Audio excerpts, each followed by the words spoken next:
Hello guys, welcome back to my channel. Guys, आज की ये क्लास कुछ खास होने वाली है क्योंकि आज की इस क्लास में हम डिस्कशन करने वाले हैं has, have, has, had had जैसे यूनिक कॉम्बिनेशन के बारे में, जो कि राइटिंग और स्पीकिंग दोनों में लर्नर को कंफ्यूज करता है। तो चलिए आज इन्हें हम सीख ही लेते हैं।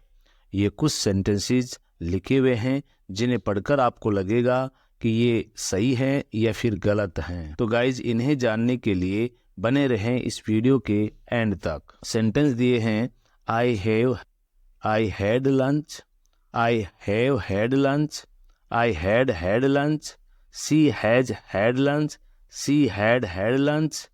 तो गाइज, यहाँ सबसे पहले बात तो यह है, हैज, हैव, हैड को किसी भी सेंटेंस में हम दो प्रकार से प्रयोग करते हैं। मतलब हुआ कि इनका प्रयोग किसी भी प्रकार के सेंटेंस में दो तरीके से किया जाता है, एक मेन वर्ब के रूप में और दूसरा हेल्पिंग वर्ब के रूप में। जब मेन वर्ब के रूप में इनका प्रयोग होता है तो ये दो प्रकार से मीनिंग देते हैं। एक मीनिंग होता है टेक, ईट और ड्रिंक के सेंस में, तो दूसरा मीनिंग होता है कोई चीज पास में होने के सेंस में, जैसे कोई चीज आपके पास हो। हेल्पिंग वर्ब के रूप में एंड मेन वर्ब से पहले इसका यूज करके सेंटेंस को पहचानने में इसका प्रयोग किया जाता है। अब बात ये आती है कि हम कैसे जाने कि एक्चुअल में ये हेल्पिंग वर्ब हैं या मेन वर्ब हैं। तो आइए इस कंफ्यूजन को दूर कर लेते हैं। ये कंफ्यूजन तब उत्पन्न होता है जब ये वर्ब्स एक साथ आ जाती हैं, यानी कि मेन वर्ब के रूप में भी और हेल्पिंग वर्ब के रूप में भी। लेकिन ये केवल समझने का अंतर होता है। जब आप हेल्पिंग वर्ब के रूप में यूज करने या होने की बात करें तो यह प्रेजेंट के परफेक्ट टेंस में यूज होती है। ये तभी किसी कार्य के समाप्त या पूर्ण होने की बात बताती हैं। तब इसका स्ट्रक्चर होता है सब्जेक्ट प्लस हैज या फिर हैव प्लस वर्ब की थर्ड फॉर्म और लास्ट में ऑब्जेक्ट। सब्जेक्ट अगर सिंगुलर हैं तो हम हैज का प्रयोग करते हैं और सब्जेक्ट यदि प्लुरल हैं तो हम हैव का प्रयोग करते हैं। जैसे हम एग्जाम्पल से देखें तो मोहन ने एक पेन खरीद लिया है। इसका मतलब है Mohan has bought a pen. यहाँ हमने हैज का प्रयोग किया क्योंकि मोहन सिंगुलर सब्जेक्ट है। मैंने उसे अपनी कार दे दी है, तो इसे इंग्लिश में बोलेंगे I have given him my car, I have given him my car. Bus चली गई है, the bus has left, the bus has left. बरसात हो गई है तो it has rained, it has rained. पिताजी बाहर चले गए हैं तो father has gone out, father has gone out. अगर हम हैज हैव के पास्ट फॉर्म की बात करें तो इनका फास्ट फॉर्म होता है हैड, जो कि बीती हुई घटना को बताती है। अगर हम इसके वर्ब फॉर्म की बात करें तो हैज हैव इसका प्रेजेंट फॉर्म होता है, हैड इसका फर्स्ट फॉर्म होता है, यानी वर्ब की सेकंड फॉर्म होती है, और हैड ही इस वर्ब की थर्ड फॉर्म होती है।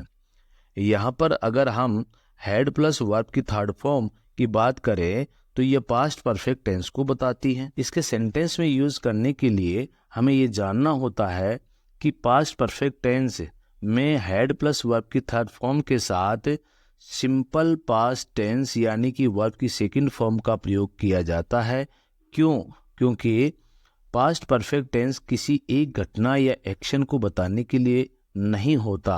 जैसे he had gone out when I went in, मतलब हुआ कि जब मैं अंदर गया तो बाहर चला गया था। Next, it had rained before I reach to school, मेरे स्कूल पहुंचने से पहले बरसात हुई थी। तो गाइज, ये तो थे हैज एव हैड के प्रेजेंट या पास्ट के परफेक्ट टेंस के अनुसार यूसेज। अब हम देखेंगे कि क्या इनको किसी सेंटेंस में एक साथ भी यूज किया जा सकता है।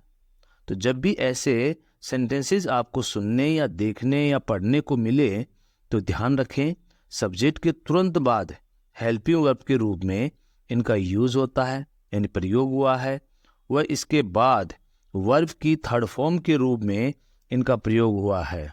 तब इनका मीनिंग विशेषकर ड्रिंक, ईट, टेक के सेंस में पढ़ा जाता है। For example, she has had her lunch. She has had her lunch मतलब ये हुआ कि उसने अपना लंच कर लिया है। आई हैव हैड टी मतलब हुआ कि मैंने चाय पी ली है। They had had suffer before I had mine मतलब हुआ कि मेरे से पहले उन्होंने रात्रि भोजन कर लिया था। अब यहाँ थोड़ा कन्फ्यूजन ये होगा कि मैंने यहाँ दे के बाद में हैड लिखा और फिर आई के बाद में फिर हैड लिखा। तो यहाँ हैड का जो प्रयोग हुआ है वो टेक के सेंस में हुआ है, ईट के सेंस में हुआ है। एक तरफ परफेक्ट टेंस को बताता है तो दूसरी तरफ वर्ब की सेकंड फॉर्म के रूप में ये पास्ट सिंपल टेंस को बताता है। अगर हमें हैज हैव हैड को नॉन एक्शन वर्ब के रूप में पढ़ना होता है या यूज करना होता है तो ये आपके पास किसी चीज के होने की बात बताते हैं।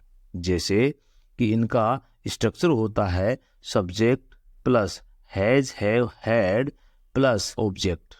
For example she has a इसका मतलब हुआ कि उसके पास एक पेन है।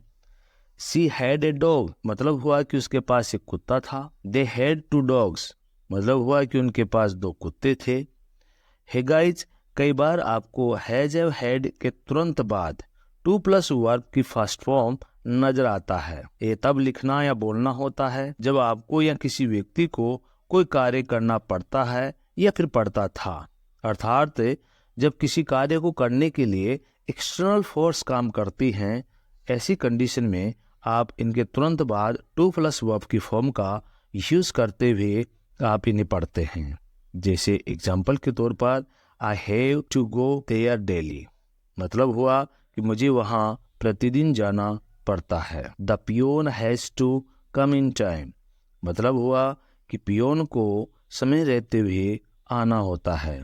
I had to go there मतलब हुआ कि मुझे वहाँ जाना पड़ा। We had to obey our boss हमें अपने बॉस का आज्ञा पालन करना होता है। तो है गाइज तो नॉन एक्शन वर्ब के रूप में यूज करते समय केवल अफर्मेटिव सेंटेंस में तो सब कुछ ठीक से समझ में आता है, पर जब नेगेटिव और इंट्रोगेटिव सेंटेंस बनाने की बात आती है तो स्ट्रक्चर चेंज हो जाता है, जो इस प्रकार से हैं। जब आप नेगेटिव सेंटेंस बना रहे होते हैं तो स्ट्रक्चर होता है सब्जेक्ट प्लस डू डज और डिड जो कि सब्जेक्ट के अनुसार लगते हैं। इसके बाद हम लिखते हैं नॉट और उसके बाद हम लिखते हैं केवल हैव।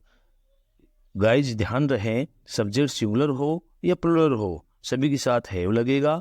लास्ट में हम लिखेंगे ऑब्जेक्ट। अगर हमें इंट्रोगेटिव सेंटेंस बनाना है तो हम हेल्पिंग वर्ब डू डज और डिड को सब्जेक्ट से पहले इन्वर्जन करेंगे अर्थात उससे पहले लिखेंगे। For example she does not have a car मतलब हुआ कि उसके पास कार नहीं है।